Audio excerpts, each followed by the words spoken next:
Bonsoir à tous, nous sommes heureux de vous accueillir aussi nombreux ce soir. Donc, je suis Matteo Cicotti, professeur à l'SPCI. Je vous donne la bienvenue à cette conférence expérimentale dans laquelle on a le plaisir de recevoir Samuel Hidalgo Caballero, qui est postdoc au laboratoire Gulliver de l'SPCI, ainsi que Quentin Lui, qui est doctorant, et Emmanuel Faure, qui est professeur à l'Institut Langevin, toujours de l'SPCI, et qui vont nous faire une grosse série d'expériences, si tout va bien, autour au titre Le monde dans un verre d'eau vibrait. Merci Mathéo.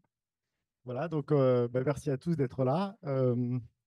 Donc on va vous montrer en fait des expériences donc avec Samuel et Quentin sur donc un verre d'eau, enfin disons un liquide vibré verticalement. C'est un ensemble d'expériences qu'on a développées depuis plusieurs années.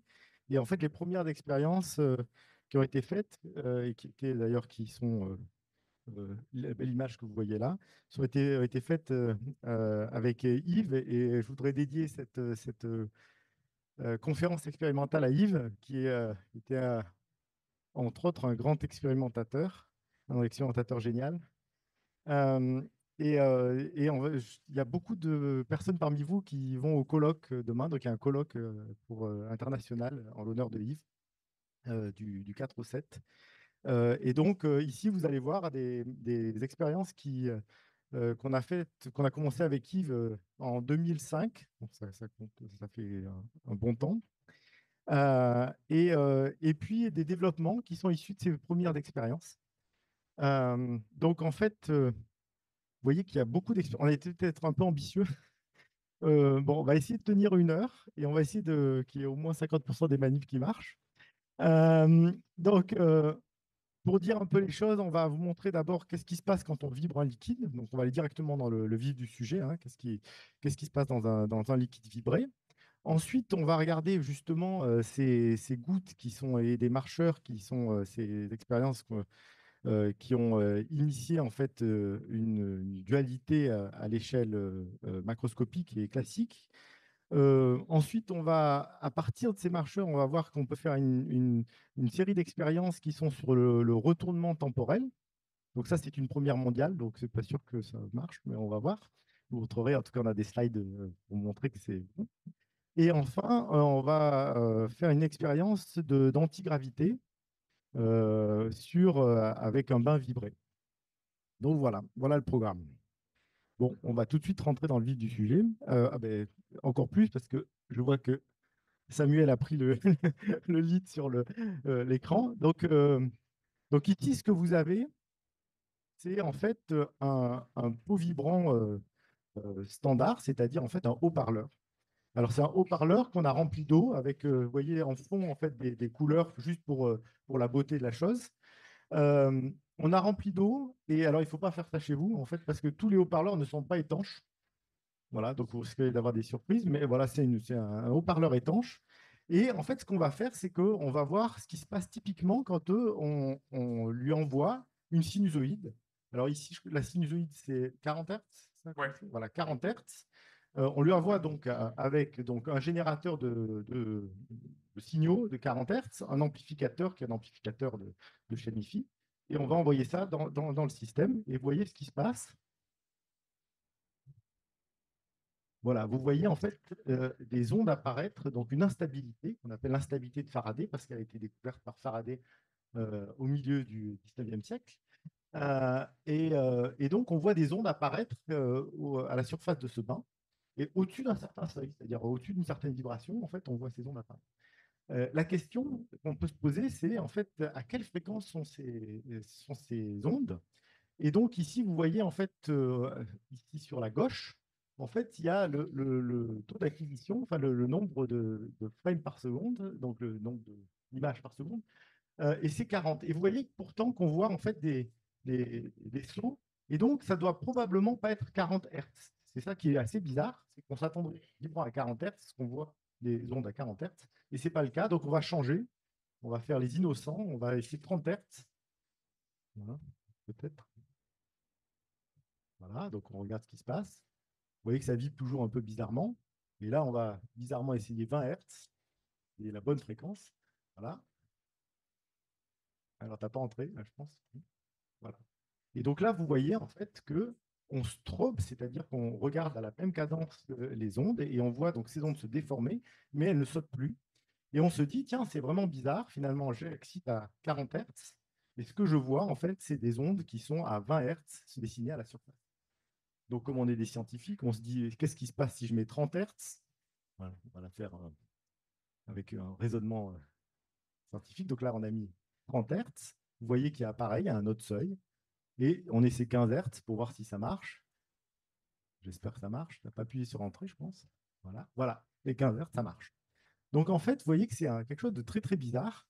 C'est que c'est ce qu'on appelle une excitation paramétrique. Donc, on module la gravité, en fait, hein, on module G, comme ça, en vibrant verticalement, et on excite à la fréquence moitié. Alors, c'est quelque chose qui est connu. Je vais vous montrer, en fait. Donc, je reprends la main. Voilà.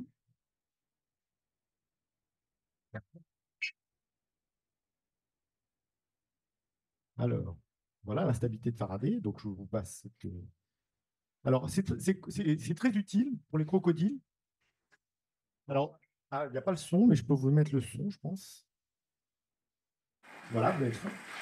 Voilà, c'est très utile pour les crocodiles qui, en fait, font du Faraday pour éloigner les autres mâles et attirer les femelles. Vous voyez, donc il fait un beau Faraday ici. Voilà. Alors, comme c'est une conférence expérimentale, mais on n'est pas allé voir les crocodiles, donc on a laissé le journaliste là aller voir les crocodiles.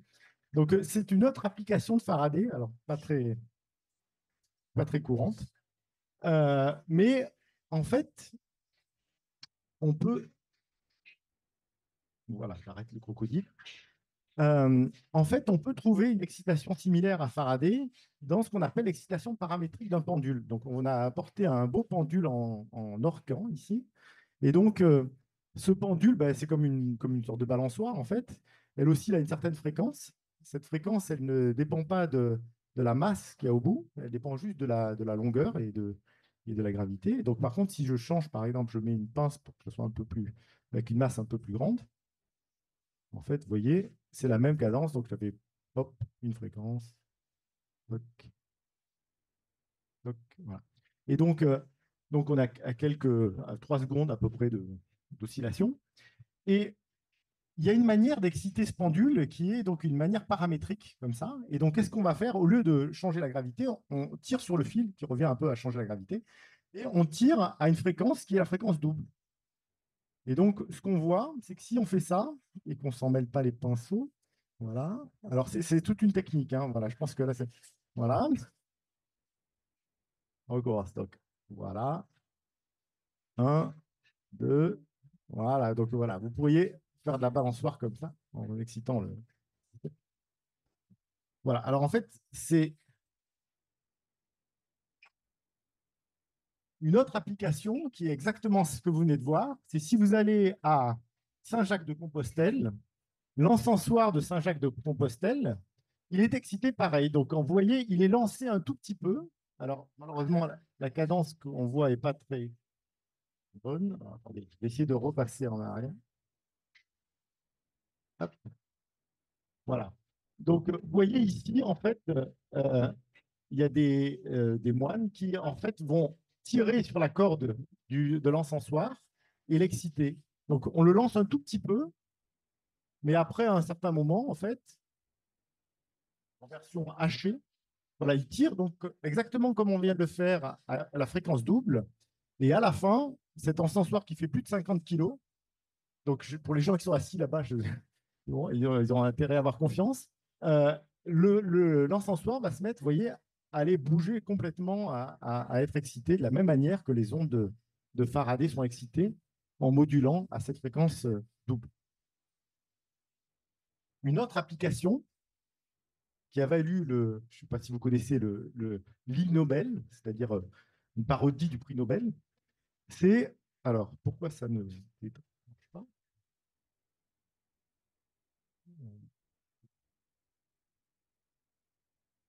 Voilà. Voilà. Donc en fait, si vous êtes une joggeuse, enfin, ou un joggeur, mais avec une queue de cheval, vous regardez que l'oscillation de la dame là, et à chaque fois qu'elle met un pied par terre, Et si vous regardez sa queue de cheval, on ne la voit plus, alors on va recommencer, elle aussi a une fréquence moitié. En fait, elle a un pendule dans le dos. Donc, il y a eu toute une étude là-dessus qui a valu le Ig Nobel de 2012 qui montre en fait un autre intérêt de l'excitation paramétrique. Vous pouvez essayer. Alors, moi, ça change sur mon écran, mais voilà, il y a un petit écart. Voilà. Vous pouvez essayer de faire de la balançoire. Alors, ça, c'est Steve Moule qui essaye en excitation paramétrique. Vous voyez, il essaie de vibrer, enfin, d'osciller lui à une fréquence comme ça. Bon, alors, c'est un peu saccadé, mais en fait, il finit par tomber. Voilà, normalement, on fait comme ça la balançoire. Ce n'est pas le même processus. Vous êtes à la même fréquence que la balançoire, d'accord? Donc, quand vous faites de la balançoire, vous n'êtes pas à une fréquence double. Normalement, vous allez à la même fréquence et vous faites une résonance avec la balançoire. Alors, quelle est la différence entre un pendule et, on peut essayer de se brancher là, et Faraday? C'est que Faraday, vous avez vu, dans le pendule, il a fallu se mettre à la fréquence double de la fréquence d'oscillation. Pour de l'eau, enfin pour un liquide, il y a toutes les fréquences qu'on veut. On a mis Faraday à 20 Hz, à 30 Hz, à 40 Hz. Il n'y a pas de problème. Il y a toujours des fréquences. C'est comme si on avait plein de pendules différents. Et ce que, en fait, on peut faire, c'est des choses plus intéressantes que.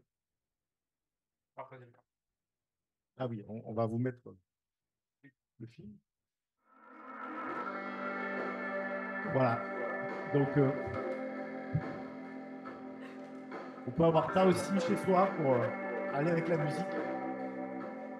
Et voilà, donc en fait, vous voyez que là, il y a une résonance à toutes les fréquences et des phénomènes aussi de déplacement de fluide qui font que Faraday bouge.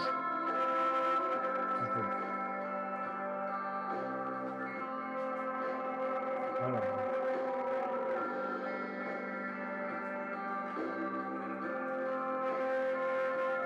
Voilà.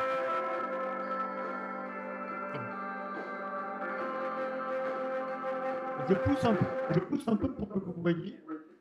Non, c'est juste.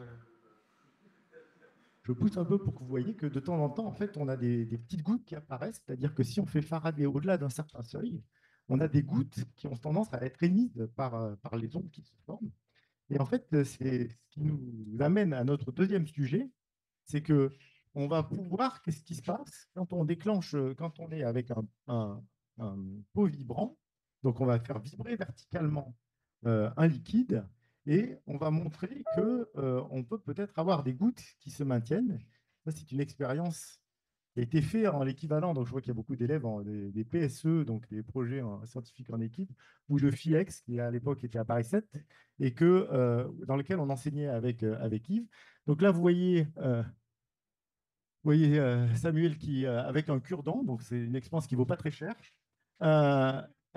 Il arrive à faire des gouttes et ces gouttes, voilà, alors on a une profondeur de champ qui n'est pas très grande, mais voilà, ces gouttes se maintiennent en fait sur le liquide. Alors vous savez que, alors d'abord, je dois vous préciser que donc, le liquide ici, il est vibré à 80 Hz. Bon, c'est de l'huile de silicone, c'est juste un liquide qui est un peu visqueux parce que sinon, en fait, euh, l'eau se pollue et on a d'autres problèmes et c'est plus facile à réaliser. Mais en fait, disons, le fait que ça soit de l'huile de silicone n'est pas fondamental. Et donc ici, ce que vous voyez, c'est que contrairement à ce qui se passe quand vous extrayez en fait une goutte d'un bain liquide, dès que en fait la goutte retombe sur le bain, normalement elle recoalesce, c'est-à-dire elle va se disparaître dans le bain. Et ici, ce que vous avez, c'est que en fait ces gouttes, elles se baladent sur le bain qui est de la même composition qu'eux. Et d'ailleurs, si jamais on arrête de faire vibrer, en fait, peut-être que voilà, si on arrête de faire vibrer, vous allez voir, elles disparaissent immédiatement. Voilà, pouf, elles disparaissent dans le bain. En fait, ce qui se passe, donc c'est une découverte qu'on avait fait avec Yves. Euh, alors, attendez. Tac, tac, tac, tac.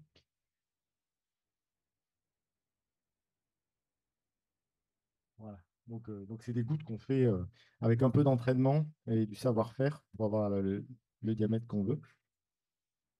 Voilà. Donc ça, c'est ce que vous venez de voir, mais version ralentie. Donc vous avez le cure-dent, cet énorme cure-dent qui va tomber dans le liquide. Vous voyez le liquide ici qui est en train de vibrer verticalement. Et en fait, en tirant simplement avec ce cure-dent, on voit apparaître la petite goutte millimétrique ici qui va se mettre à rebondir sur le bain. Donc ça, c'est un film qu'avait fait Yves à l'époque. Voilà. Donc, si maintenant je me mets aussi en ralenti, mais je regarde simplement cette goutte, ce que vous voyez, en fait, c'est que la goutte, elle rebondit sur le liquide. Elle fait des ondes, d'ailleurs, sur ce liquide. Alors, elle rebondit, elle, à la fréquence du liquide pour l'instant, hein. Donc, par exemple, si on vibre à 80 Hz, elle va faire un rebond à 80 Hz. Et donc, en fait, qu'est-ce qui se passe? Pourquoi ça marche? Pourquoi on peut maintenir une goutte comme ça un temps infini? C'est que, en fait, la goutte veut taper, quand elle tape sur le bain, il y a un film d'air entre la goutte et le bain. Elle essaie de chasser ce film d'air, mais avant qu'elle ait eu le temps de le chasser, elle doit repartir, elle est rééjectée, et donc le film d'air se maintient comme ça pour un temps infini. Et donc, les gouttes comme ça restent pendant plusieurs heures sur le bain. Alors, on peut, quand on avait un thésard avec, ou une thésarde avec Yves, le but c'était de voir s'il maîtrisait la fabrication des gouttes. Donc là, vous voyez que vous pouvez faire des réseaux de gouttes. Alors, ces gouttes, en fait, elles sont toutes les mêmes, donc c'est pas évident hein, à faire. D'ailleurs, vous pouvez vous entraîner après à essayer de faire ces gouttes. Vous voyez, un peu plus petite là-haut qui rebondit pas tout à fait pareil. Et donc, elles font un réseau de gouttes comme ça qui rebondissent à la fréquence du vent. Alors, c'est assez difficile à faire, donc c'est pour ça qu'on ne vous le fait pas de. Enfin, on pourra essayer de le faire tout à l'heure. En fait, il y a aussi une autre étape qui consiste, qui est la suivante, c'est que la goutte, c'est comme une sorte de balle qui rebondit en fait sur le banc. Si vous excitez assez, elle va assez haut, et puis en fait, elle a le temps de faire que en rebond toutes les deux oscillations du banc. Et donc, dans ce cas-là, on dit qu'elle double de période, c'est-à-dire qu'elle va faire un seul grand saut, pendant que le bain, lui, fait deux sauts. Et vous avez deux possibilités, soit vous faites le grand saut sur un moment, soit à la période d'après. Et donc ici, vous avez des gouttes qui ont donc toutes doublé de période, et qui s'agencent, mais certaines, vous avez deux phases possibles, celles qui font le grand saut à un moment et puis celles qui font le grand saut à un autre moment. Et donc, quand on voit ça, eh bien, on se dit en fait que ces gouttes, euh, elles ont la bonne fréquence pour exciter les ondes de Faraday. Vous voyez, elles viennent de doubler de période. Donc, elles sont, par exemple, on excitait à 80 Hz. Maintenant, elles sont à 40 Hz. Or, les ondes de Faraday, elles sont aussi à 40 Hz. Donc, ces gouttes, elles vont pouvoir être des émetteurs efficaces d'ondes de Faraday. Et c'est ce qu'on va voir tout de suite. Enfin, on espère. Voilà. Donc, vous voyez une goutte ici qui était un peu vibrée, donc avec une vibration qui n'était pas très grande, mais qui lui permettait de rester à la bonne fréquence sur, sur le bas. Eh bien, quand on augmente l'excitation, voilà, quand on augmente un peu l'excitation, alors voilà, certaines deviennent marcheuses. Alors, on en a une là qui s'en va. C'est-à-dire qu'elles finissent par, voilà, elles s'agitent, elles se mettent à danser un peu toutes là. Alors, comme on bouge la caméra, ça danse encore plus. Voilà, mais vous voyez, en fait, elles sont en train de danser et certaines deviennent, voilà, vous voyez, il y en a une là qui arrive qui est un bon marcheur là-bas. Et elles se mettent à bouger et à marcher sur leur propre, enfin, donc à être entraînées par leur propre onde. C'est-à-dire que qu'est-ce qu'elles font? En tapant, elles font des ondes, et ces ondes, elles leur donnent un petit pulse qui leur permet d'avancer. Je pense que là, on peut pousser un petit peu. Alors, les grosses, elles n'aiment pas trop. Voilà, celle-là, la petite derrière, elle a envie de. Voilà, elle a envie d'aller. Donc, il y en a. Alors, les grosses, elles n'ont pas trop envie de doubler de période. Elles se déforment et elles restent à 40 Hz, à 80 Hz. Et voilà, reset, d'accord. Et voilà, donc là, on a les marcheurs. Là, elle a peut-être envie. Alors, celle-là, elle a doublé de période. Voilà, elle va.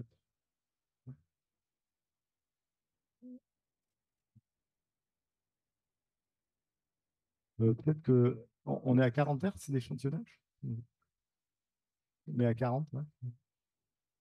Voilà. Et donc voilà, là, on la voit qui marche, qui s'en va. Voilà, donc, pendant que moi, je vais meubler, ils vont essayer de faire une expérience que je vais vous présenter ici.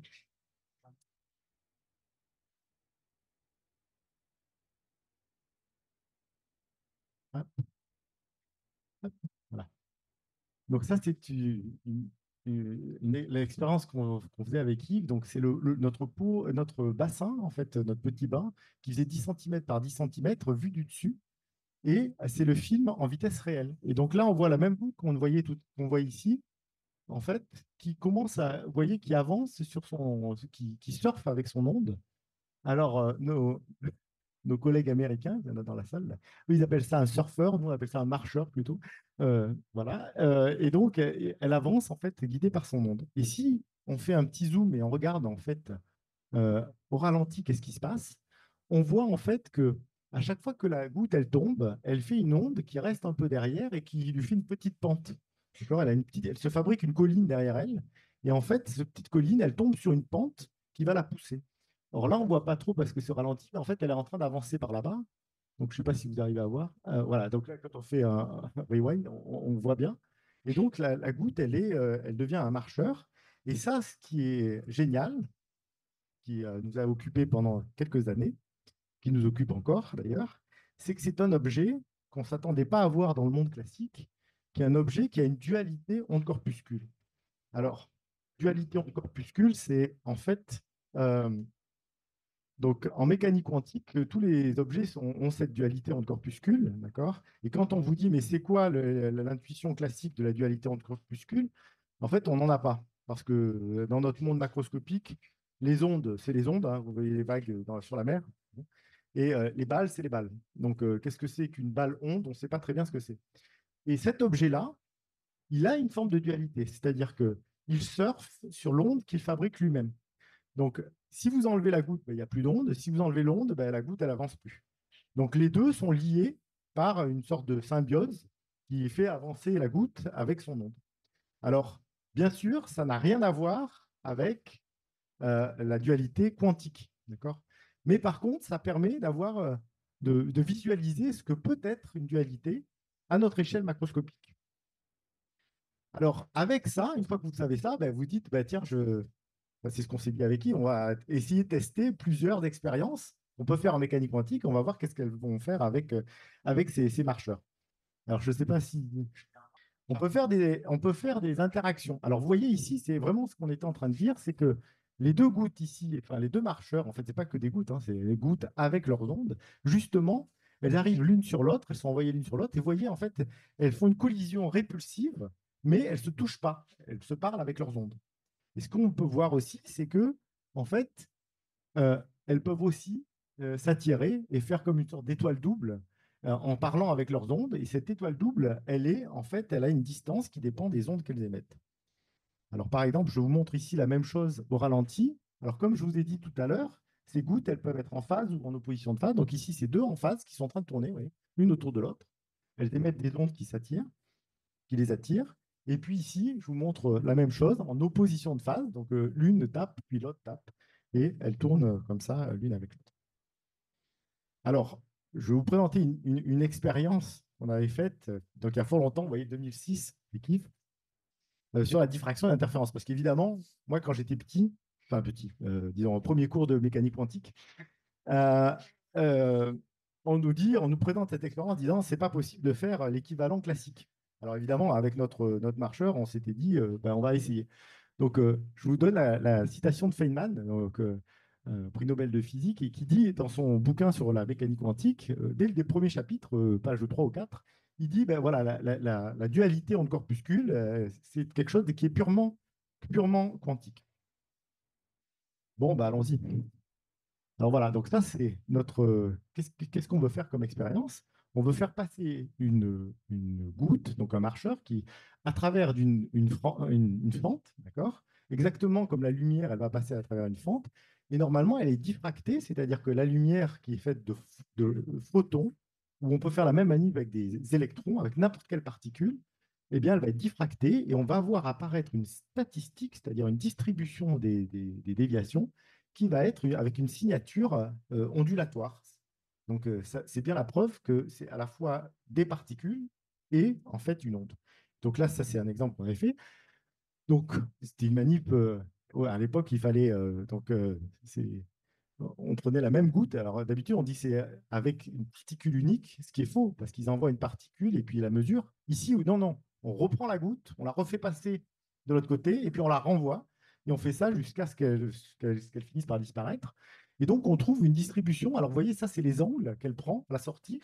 Et on peut trouver, alors, qui n'a pas forcément de. On n'a pas une théorie hein, sur la distribution, mais ce qu'on voit juste, c'est que dans cette distribution, elle ressemble, on va dire, à s'il y avait une onde plane qui diffractait avec la longueur d'onde de Faraday.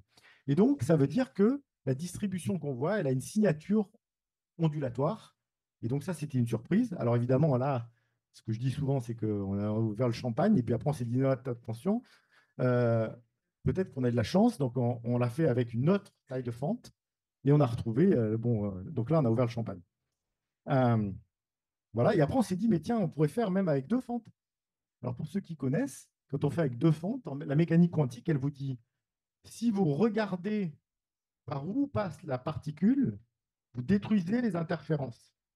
Donc là, en fait, non, vous pouvez regarder, il ne va rien se passer, et elle va faire quand même cette distribution.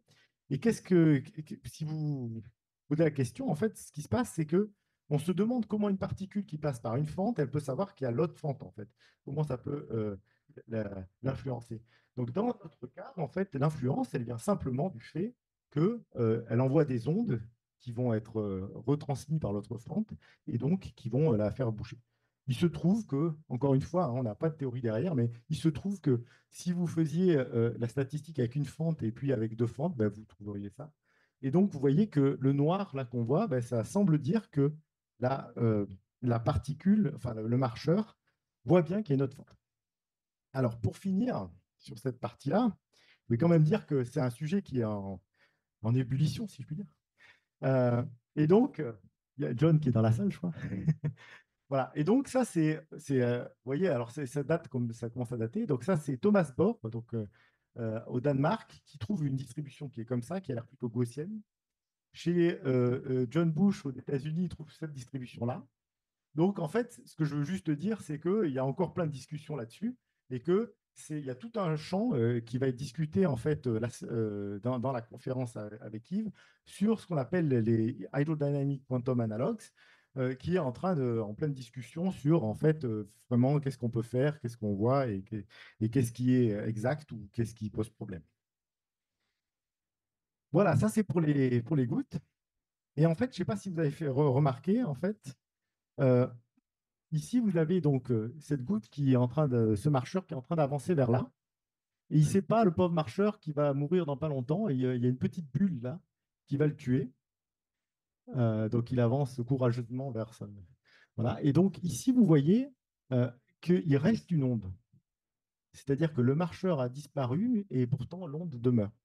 Et cette onde, elle est vraiment bizarre. C'est ce qu'on appelle une onde stationnaire. C'est-à-dire qu'il n'y a pas de bord, il n'y a rien, et pourtant, euh, il y a une onde qui est stationnaire qui reste là. Et ça nous a beaucoup intrigués. On s'est dit, mais tiens, pourquoi en fait cette onde stationnaire reste là? Alors on sait, puisqu'on vous l'a montré, que c'était l'onde de Faraday. On est encore avec une onde de Faraday qui reste derrière. OK? Donc la question, c'est cette onde très bizarre. Alors pour nous, une onde stationnaire, c'est quoi? Une onde stationnaire, vous connaissez peut-être les cordes vibrantes. Donc une onde stationnaire, c'est ça, c'est une corde qui est en train de vibrer. Et vous pouvez toujours la décomposer en une onde qui se propage dans un sens et une onde qui se propage dans l'autre sens. Donc ça veut dire en quelque sorte que quand la goutte, elle rebondit sur ce banc, elle fabrique une onde qui s'en va, qui part d'elle, et il y a une sorte d'onde qui revient vers elle. Comme si elle revenait dans le temps, en fait. Vous voyez, donc normalement, ça part comme ça, et puis là, il y a une onde qui revient dessus, sans qu'on ait rencontré de mur, d'accord, et sans qu'il y ait une réflexion sur un mur. Et donc, en voyant ça, en discutant avec Mathias, un spécialiste du retournement temporel, on s'est dit, mais peut-être que sûrement, la vibration fait revenir les ondes à l'envers, dans le temps.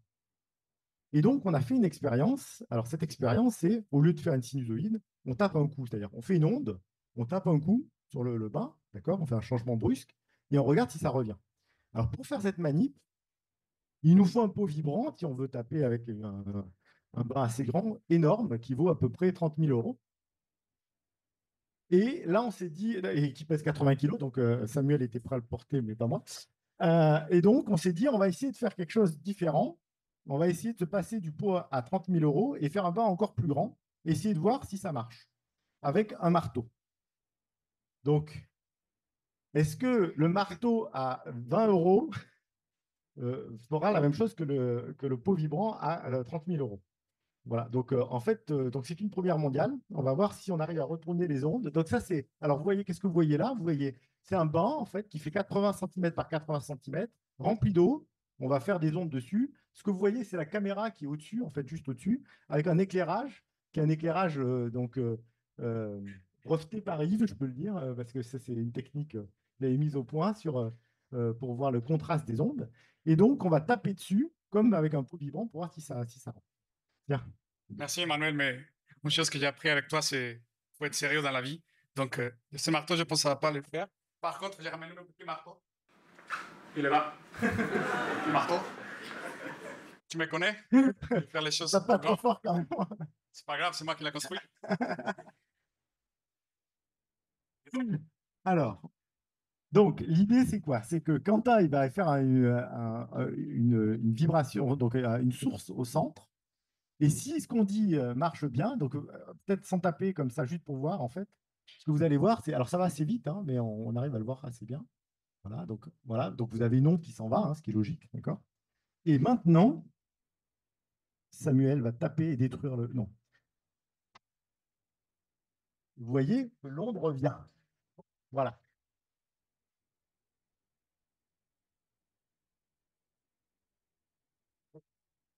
Je sens que Samuel se retient de taper plus fort. Il y a la salle, ça ce soir. Donc. Ok, donc voilà, donc vous voyez en fait vous faites une source, vous tapez, c'est-à-dire vous faites une variation donc de la gravité. Alors pour les ondes, c'est quoi une variation de gravité, hein? C'est quand on tape, ça fait varier la gravité.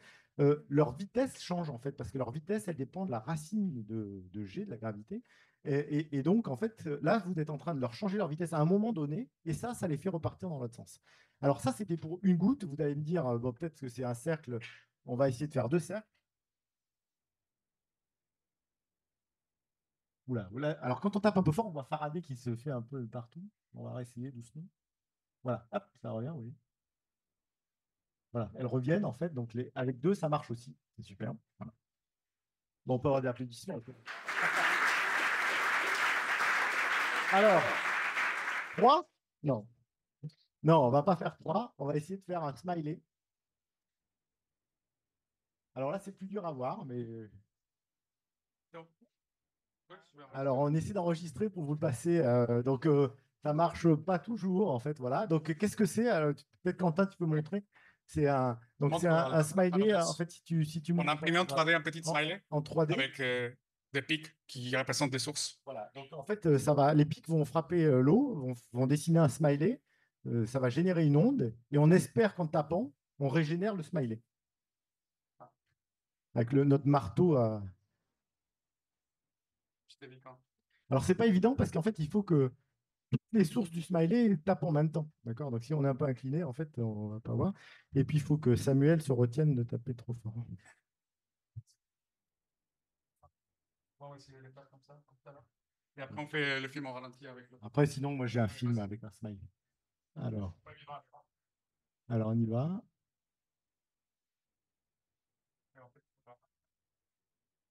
Alors,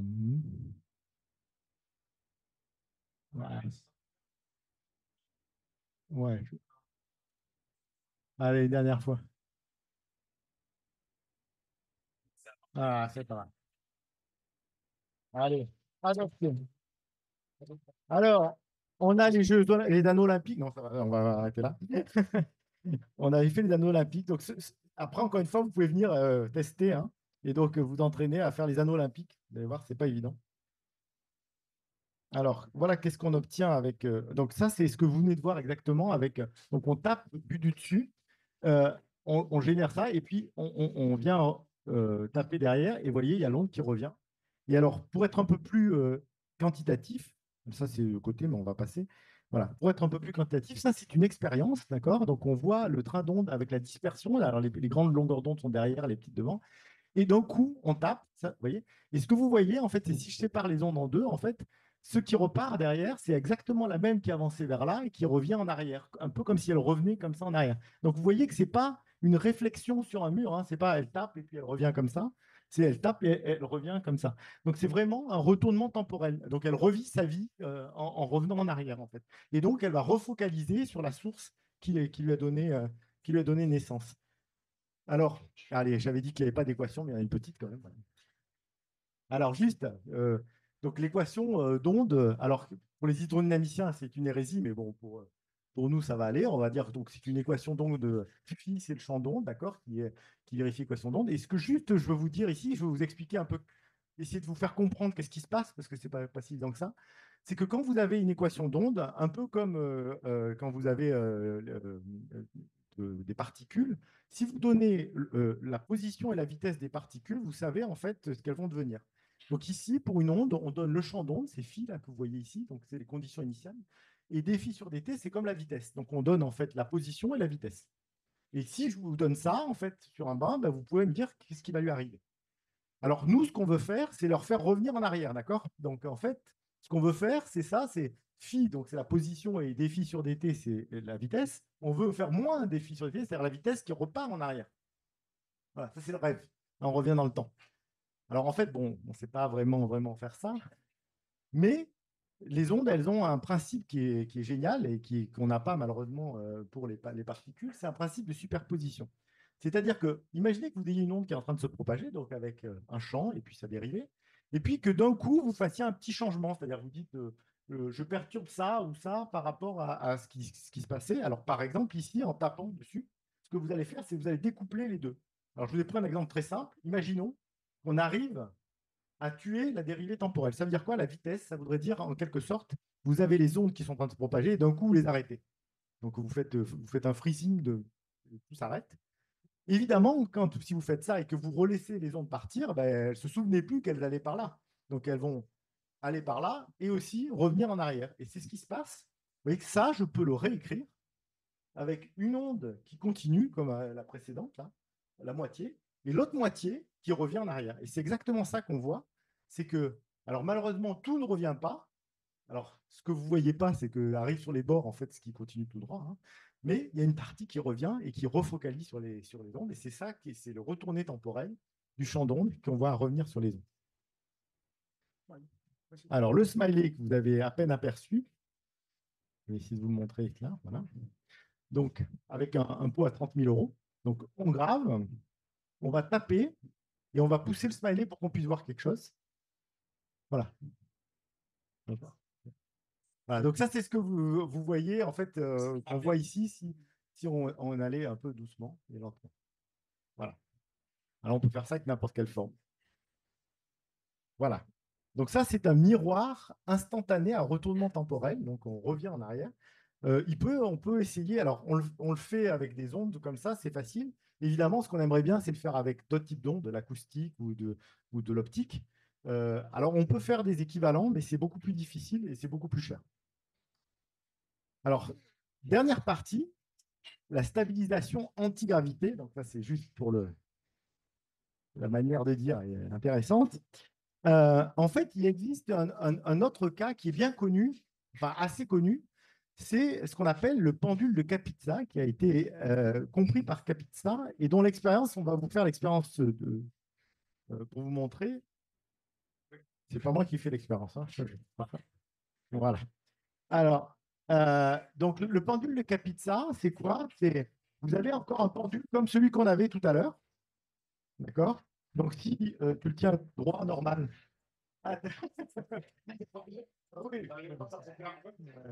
Voilà, donc là, si vous avez ce pendule, si tu le fais osciller comme ça, là, voilà, donc c'est un pendule normal comme celui qu'on a vu tout à l'heure. Voilà. Et donc là, il a une position d'équilibre stable, c'est-à-dire qu'il revient au même endroit. Si maintenant vous l'inversez, vous le mettez vers le haut, en fait, évidemment, là, il y a une sorte de position d'équilibre là, mais en fait, elle est instable, c'est-à-dire que dès que vous penchez un peu d'un côté ou de l'autre, elle va finir par tomber. Et donc, alors, c'est pas Capizza. Capizza, il a expliqué ce qui se passait, mais les gens ont regardé qu'est-ce qui se passe quand je fais vibrer rapidement. Donc, la fréquence ici, on ne sait pas très bien ce que c'est, mais c'est rapide. Et bien, ça peut. Voilà. On a commencé à voir. Eh bien, donc, on peut stabiliser. Voilà pourquoi les lunettes de protection.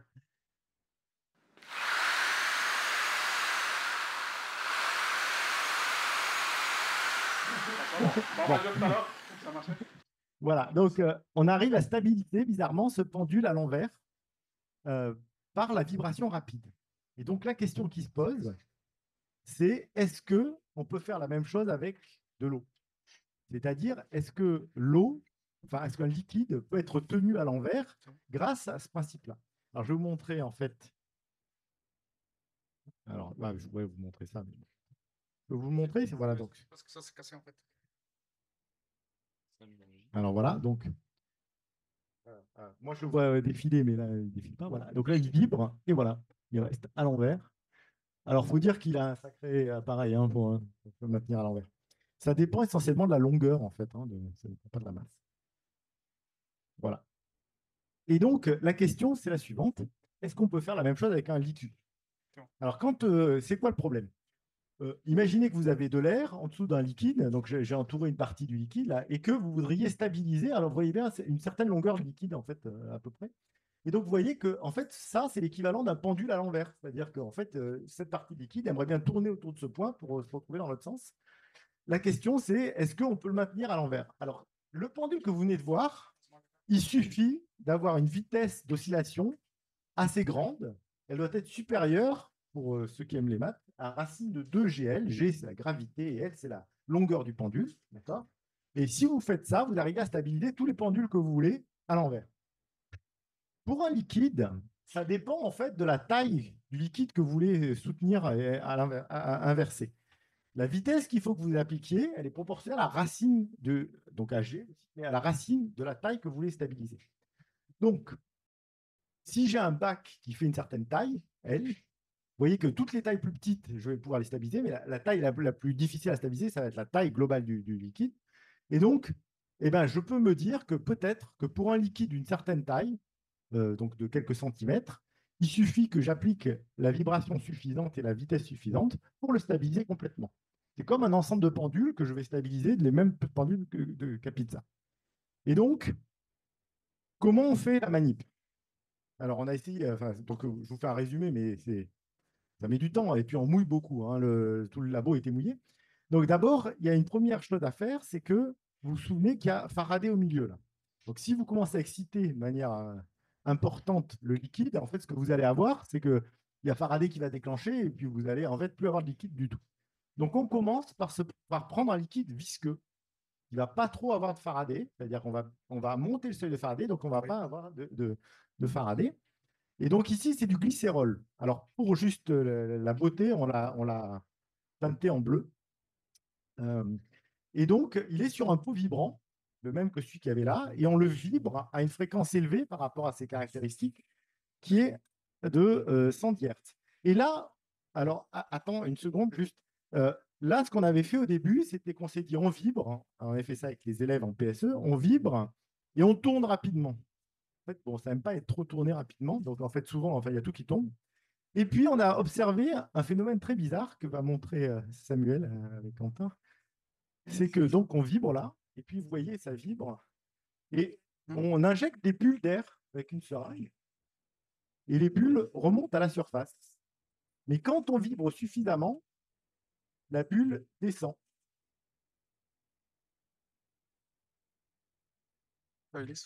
Donc les bulles partent vers le bas.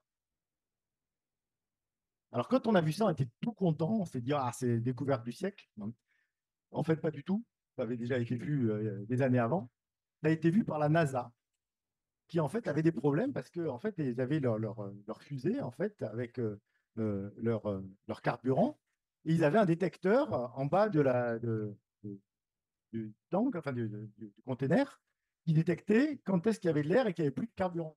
Mais comme ça vibre, l'air allait vers le fond, ils disaient bah c'est vide, on éjecte, et puis ça faisait exploser leur fusée. Donc ils ont étudié ça pendant très longtemps pour comprendre ça, donc ils ont fait toute une théorie là-dessus. Et par contre, ils n'ont pas vu qu'on pouvait tout lever la couche d'air. Donc là, vous avez ce qu'on veut, c'est-à-dire, ce qu'on disait, c'est-à-dire une couche de liquide stabilisée en lévitation, en quelque sorte, sur son petit coussin d'air, et qui peut être maintenue comme ça. Et vous voyez, il y a un peu de Faraday qui a envie de se déclencher en haut. La question d'après, je reprends la main. Je reprends la main. Tac. question d'après, c'est... Alors, je peux vous montrer l'équivalent. Alors, voilà, ça c'est juste ce que vous venez de voir, mais je vais peut-être le passer. Voilà. Si vous avez un pot qui est un peu plus grand que celui-là, donc un peu plus cher, hein, ça veut dire. Voilà ce que vous pouvez faire. Vous pouvez faire exactement ce qu'on vient de faire là. Donc, on prend le liquide, on le met en lévitation. On fait exprès là de laisser recouler un peu. Donc, on change l'excitation, enfin l'amplitude. Et ce qu'on peut même faire, c'est venir avec la seringue remonter la partie qui est retombée. Regardez, c'est tout un savoir-faire, hein, c'est pas facile à faire. Voilà. On peut faire deux océans les uns sur les autres. En fait. Donc, voilà. Donc, on peut faire deux couches l'une sur l'autre. Voilà. On peut en faire, je crois qu'on a fait 3 maximum. Voilà. Et donc, la question qui se pose après, voilà, donc on peut faire, donc si vous avez un pot vraiment très cher, vous pouvez faire 18 cm.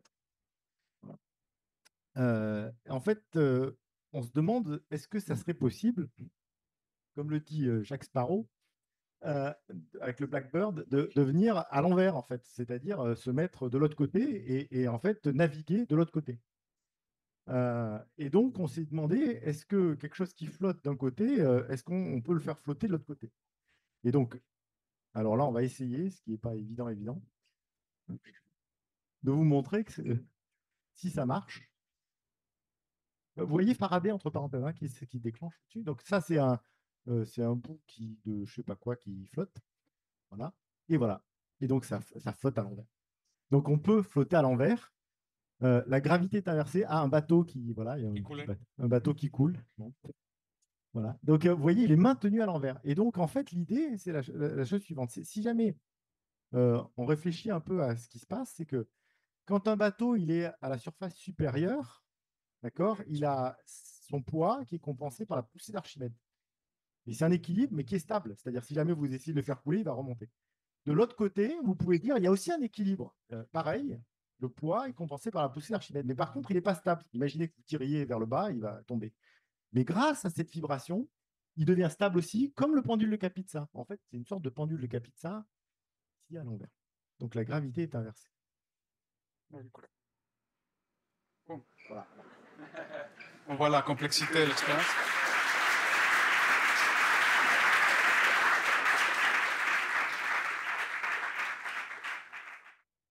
Alors, je reprends la main.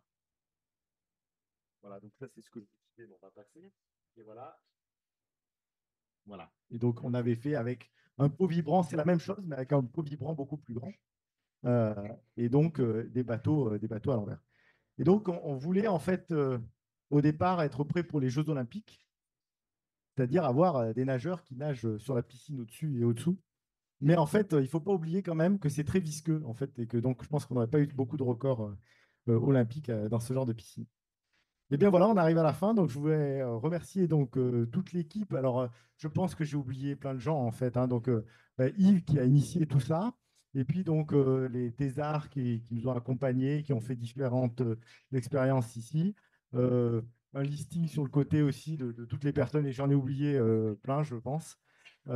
Voilà, et puis pour ce soir, merci à Fabrice et à Jean-Claude qui nous a aidé à monter cette manip, et à Fabrice qui fait l'enregistrement et qui s'occupe de la vidéo. Merci à vous.